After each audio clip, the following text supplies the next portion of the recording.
Bonjour à tous, je vais vous parler aujourd'hui de comment faire lorsque ma reconquête amoureuse est bloquée. Alors je sais que beaucoup d'entre vous passent par là. Je sais que parfois la reconquête se passait bien et puis à un moment donné on arrive sur un blocage. Ou alors pour certains, suite à la rupture amoureuse, il n'y a plus de news du tout de l'ex et dans ce cas-là, encore une fois on est bloqué et il est impossible de communiquer avec cette personne.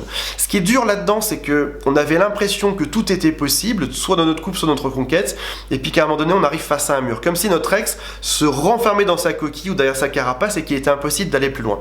Alors, je vais vous donner deux théories dans cette vidéo qui vont vous aider à vous en sortir. La toute première, ça s'appelle la théorie des petits pas. En gros, lorsqu'on essaie de faire sa reconquête amoureuse, souvent on a tendance à se dire si seulement je pouvais refaire l'amour avec mon ex. Ou alors si seulement on est à nouveau en couple ensemble.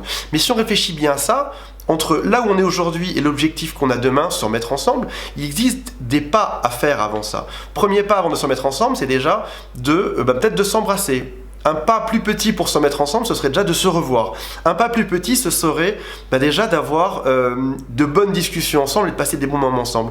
Un pas plus petit que tout ça, ce serait déjà qu'on puisse s'envoyer des SMS, qu'on communique ensemble et que l'autre soit dans un bon mood, dans un bon état d'esprit pour parler avec moi. Donc toujours penser que même si on a un but final qui a l'air assez éloigné, il y a des pas qui sont plus petits, et là cette fameuse théorie des petits pas, c'est toujours faire des tout petits pas vers la conquête amoureuse, doucement mais sûrement on va vers l'endroit qu'on a défini. Donc ça c'est la première théorie. Deuxième théorie, c'est que lorsqu'on envoie des SMS, des fois on a l'impression que l'ex en face n'est pas forcément en phase. Je vous explique, je vous donne plusieurs cas de figure. Par exemple, vous allez envoyer 4 ou 5 SMS et puis en face votre ex ne va vous en envoyer qu'un seul.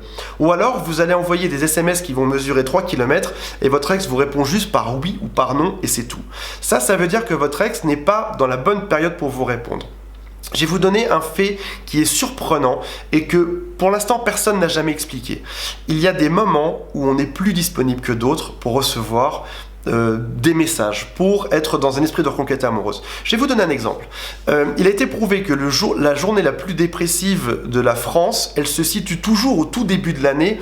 Je crois que c'est le 5 janvier, qui correspond au premier week-end de l'année. Alors ça, c'est tombé le 5 janvier cette année, ça a tombé le 4, le 3 ou le 7 peut-être les autres années. Mais en tout cas, il y a des périodes où toute la population française est déprimée. De même, sur JRME, il existe des périodes où les ex sont plus favorables à se remettre en couple que d'autres. Par exemple, sur le site, je reçois parfois des salves d'emails le même jour me disant « Génial, mon ex m'a recontacté » ou alors « Génial, on s'est remis ensemble » ou alors « Génial, tout se passe bien ». Comme si toute la population était connectée ensemble et puis finalement, c'est pas si déconnant ça si on réfléchit bien. On est tous régis par les mêmes lois, on entend tous les mêmes choses dans les informations, on a tous la même température ou la même météo dehors. Je sais pas si on croit aux effets de la lune ou pas, mais en tout cas, notre population est probablement régie par des choses qui font que parfois on est tous heureux en même temps, parfois on est tous tristes en même temps, parfois on a tous mal dormi en même temps, et puis je vous l'apprends aujourd'hui, mais parfois on est plus favorable à récupérer son ex que d'autres.